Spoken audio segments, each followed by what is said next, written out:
আমি একটা রাজনৈতিক পরিবারের সন্তান। আপনারা সব থেকে ভালো জানেন বানাইলের মানুষ। মাথা নষ্ট করে রাজনীতি আমি কোনোদিন করিও নাই, আমি রাজনীতি করতে চাইও। আমি দুইটা ভোটের জন্য মানুষের জীবন নষ্ট হয়ে যাবে এই রাজনীতি আমি বিশ্বাস করি। সে কি বুঝবে বঙ্গবন্ধু কন্যার সম্মান কি, ইজ্জত কি? আজকে শেখ হাসিনা আমাদের কি দেয় নাই? পদ্মা ব্রিজ, এক্সপ্রেসওয়ে, রেলওয়ে, ঘরে ঘরে বিদ্যুৎ। একটা বিপদের দিন মানুষ খাইতে পারে নাই। বন্যার সময় আপনারা বিগত দিনে বন্যা হয়েছে না? আপনি মানে একটু বন্যা প্রবণিত এলাকার লোক, তাই না? একদিন দেখছেন, তাই ভণ্ডরে চিনে রাখেন। আমি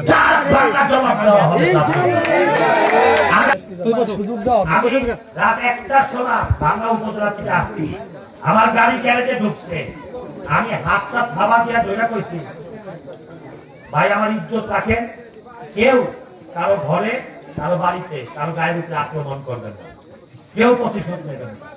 আমি হাত ধরে বলছি। রাত্রে পার হইল, সকালে শুনি মানাইলে এই আয়ু বাড়ি ভাই আপনার না, তাদের ঘর ভাঙা